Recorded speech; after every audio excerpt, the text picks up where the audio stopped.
Bahasa Ibrani.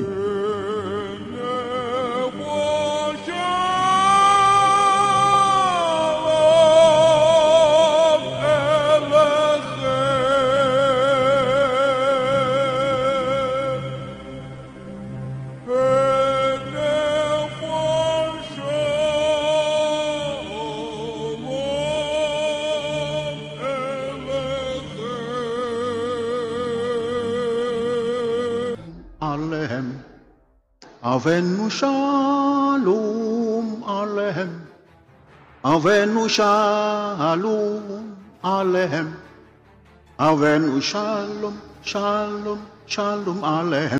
Setelah viralnya Panji Gumilang menyanyikan lagu Salam Yahudi dan diajarkan juga kepada santri-santrinya, nah kali ini juga ikut muncul video lama pengajian Cak Nun yang ternyata pernah juga dilantunkan lagu Salam Yahudi dalam pengajian Cak Nun tersebut.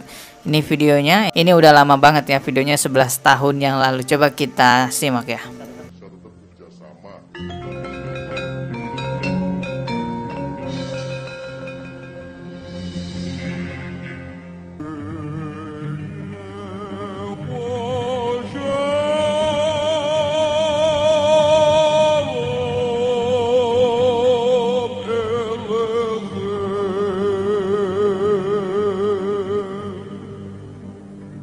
Bahasa Ibrani.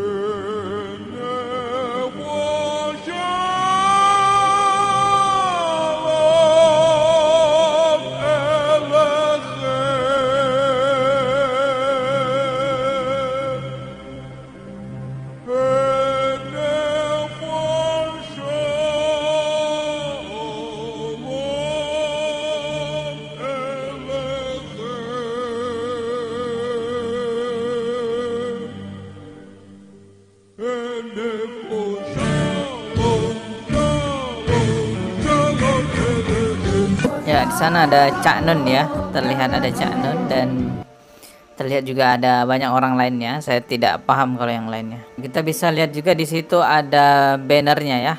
Apa itu? Pengajian Tombo Ati. Ya, ini bannernya pengajian Tombo Ati. MH Ainun Najib ya, atau Cak Nun gitu ya, dalam kurung Cak Nun.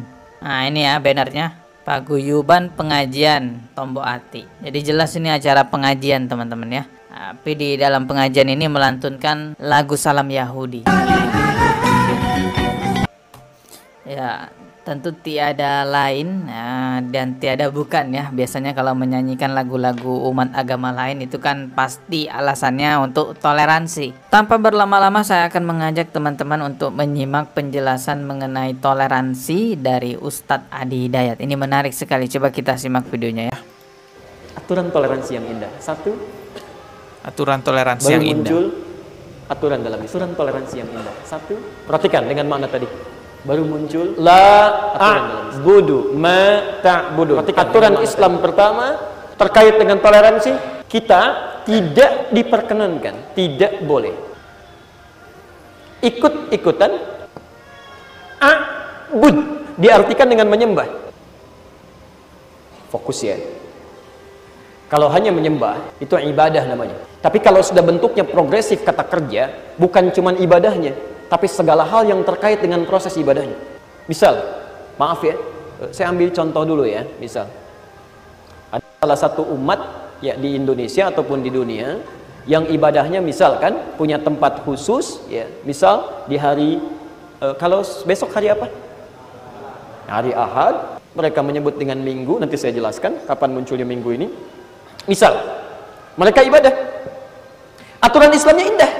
Indah. Pertama, bagi kita orang Islam, itu kata Al-Quran, tidak boleh ikut-ikutan prosesi penyembahan yang berlangsung di tempat mereka. Hari apapun, dan bagaimanapun cara ibadahnya. Yang menarik kalimatnya menggunakan kata kerja, bukan pada prosesnya saja. Ya. Ingat, artinya apa?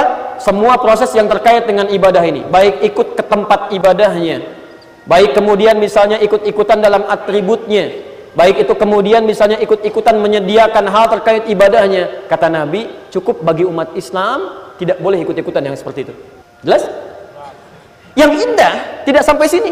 Wala antum abiduna ma'abud. Anda pun nggak perlu repot. ikut-ikutan kemudian pada proses ibadah kami. Jadi kalau kita punya misalnya Idul Fitri misalnya, kita ada Idul Fitri, Anda nggak usah repot-repot terkait dengan ibadah kami, biarkan kami aja. Nggak harus Anda juga mengenakan atribut kami, misal ikut-ikutan pakai peci, ikut-ikutan pakai sarung, ikut-ikutan misalnya bikin ketupat dan sebagainya. Kami nggak menginginkan itu. Jadi Anda nggak usah repot mikirin kami, seperti kami pun tidak repot memikirkan Anda.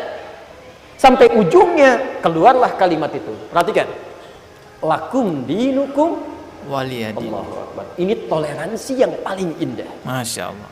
Gak ada di muka bumi seperti ini kecuali di Islam. Waliyadin. Ininya tadinya ada kasrahnya waliyadini. Ya, kemudian dihilangkan takhfif. Perhatikan.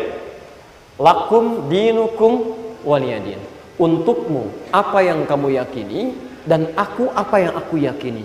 Allahu Akbar. Toleransi paling hebat itu adalah zero tolerance. Masya Allah. Selesai dalam urusan akidah. Jadi kalau dalam urusan ibadah kata Nabi, kita masing-masing aja.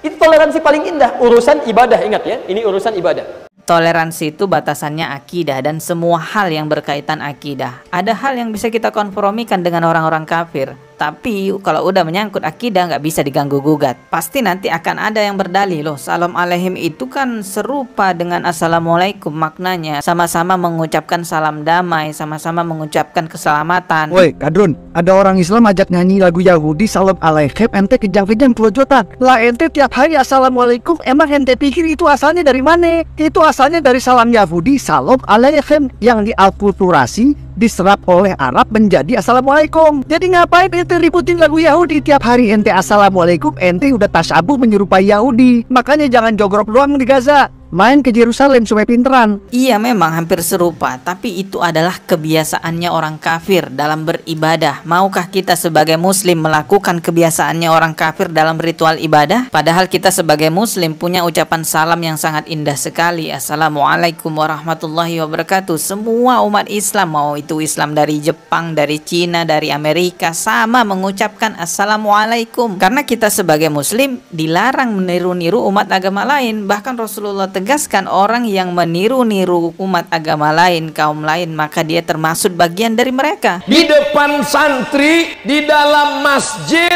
anak-anak diajarkan lagu. Lagunya Afeno salam alaihim, Afeno salam alaihim. Itu salam Yahudi, bodoh.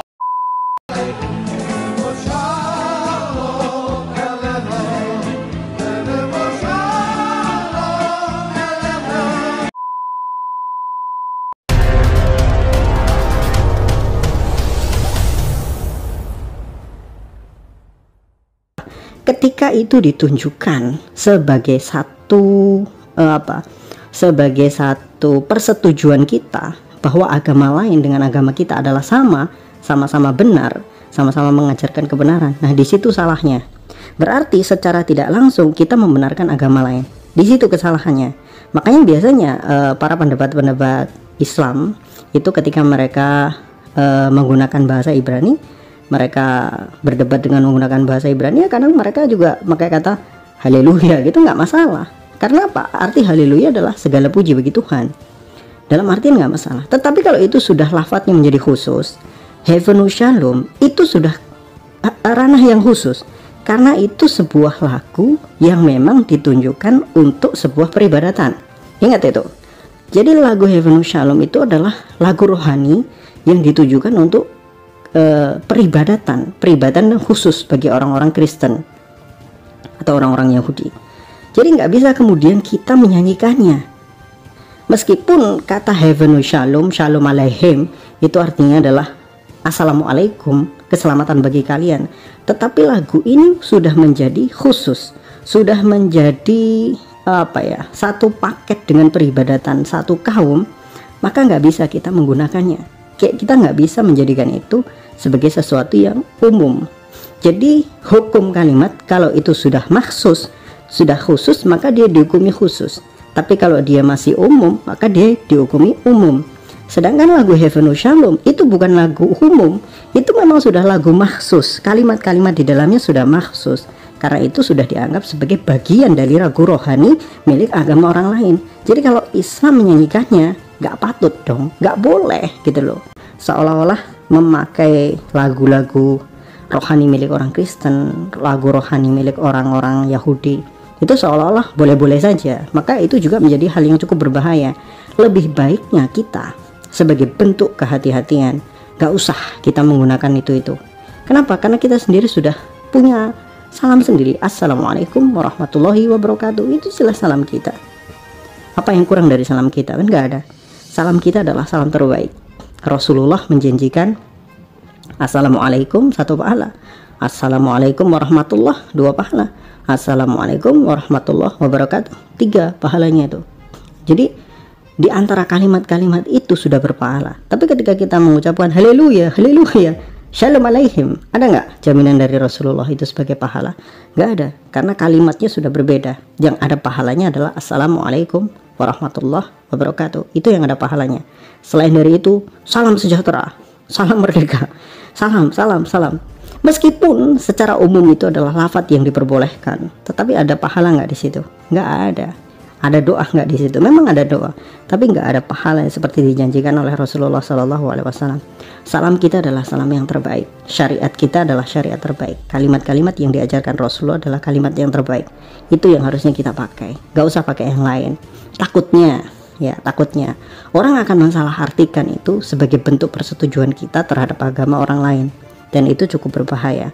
Nanti orang akan berpandangan kepada kita negatif, dianggapnya kita juga berpikiran liberal seperti mereka yang menganggap semua agama sama. Itu aja.